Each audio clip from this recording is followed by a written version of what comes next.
परीक्षा में कुछ असफलताओं के बाद मन व्यथित रहता है। एक तरफ लगता है कि मैं कहीं अपने साथियों से पीछे छूटता जा रहा हूँ, दूसरी तरफ लगता है अगर सफल नहीं हुआ तो मेरा क्या होगा महाराज जी। ऐसे में महाराज जी मेरा मार्गदर्शन करें कि हाँ मैं कैसे। बिल्कुल, ये नई अवस्था में ये सोच तो होती है।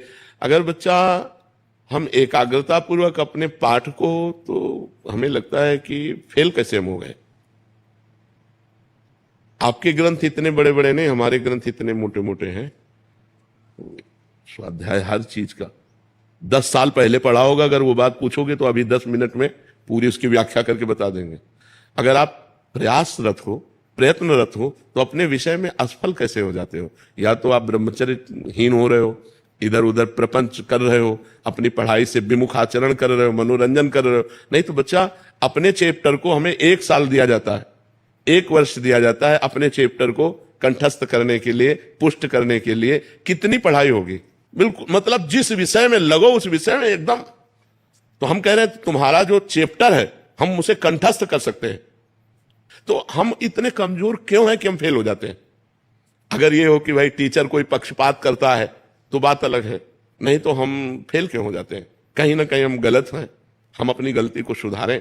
और असफलता मिलना सफलता का एक प्रतीक है कि हमें और जोश आना चाहिए। आप जीवन में कभी असफल नहीं होंगे। रात दिन पढ़ाई करो, ब्रह्मचर्य से रहो, भगवान का नाम जप करो, माता पिता की आराधना करो। कौन सी उन्नति जो तुम्हारे चरण न चूम ले, कौन सी उन्नति जो चरण न चूम ले।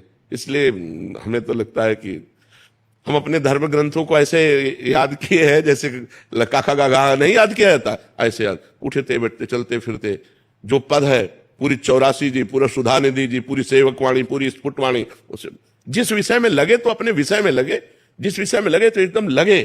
तो आप फेल कैसे हो गए। अपने विषय का ज्ञान आपको क्यों नहीं है। ऐसा तो कोई चैप्टर प्रश्न दिया नहीं जाता जो क्लास का ना हो।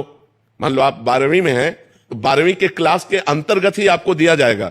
ऐसा नहीं है कि आपको आगे का दिया जाए।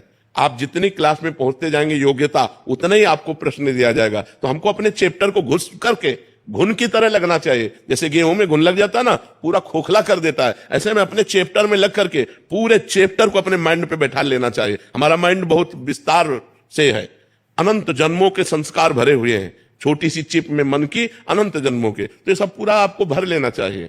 कहीं ना कहीं आप प्रमाद कर रहे हैं, कहीं ना कहीं आप त्रुटि कर रहे हैं, उसको संभालिए। नहीं तो ये निराशा ऐसी बढ़ जाएगी कि जीना मुश्किल हो जाएगा।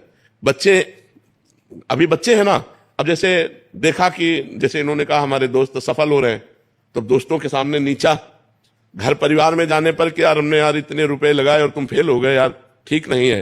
अब वो अंदर से इतना घुट जाता है कि उसे एक रास्ता दिखाई देता है। ऐसे कोटा में बहुत से बच्चे जो करते हैं, उसका कारण है कि उनको एक रास्ता नजर आता है कि अब मित्रों में कैसे जाऊं और घर के परिवार वालों को कैसे मुंह दिखाऊं। हर जगह ये आता है कि फेल फेल फेल, तो इससे अच्छा है कि हम कर लेते। कोई रास्ता थोड़ी है। आप भूत प्रेत बनोगे, फिर नाना प्रकार के और दुख भोगोगे। हमें चाहिए कि हम अपनी गलतियों का सुधार करें। मोबाइल में रील देखने में समय बर्बाद ना करें, गेम देखने में बर्बाद ना करें, गर्लफ्रेंड बॉयफ्रेंड वाली झंझट में ना पड़े, इस प्रपंच में ना फंसे। अगर आप सही से चलो और ब्रह्मचर्य धारण करो तो ब्रह्मचर्य में इतनी सामर्थ्य है कि सब कुछ याद हो सकता है। बच्चा सब कुछ याद हो सकता है। तो आप निराश मत हो, संयम में चलो और आगे उन्नति को प्राप्त हो। ऐसा नहीं कि बराबर अवनति हार ही हाथ लगेगी, ऐसा नहीं। आप प्रयासरत रहो। ठीक है।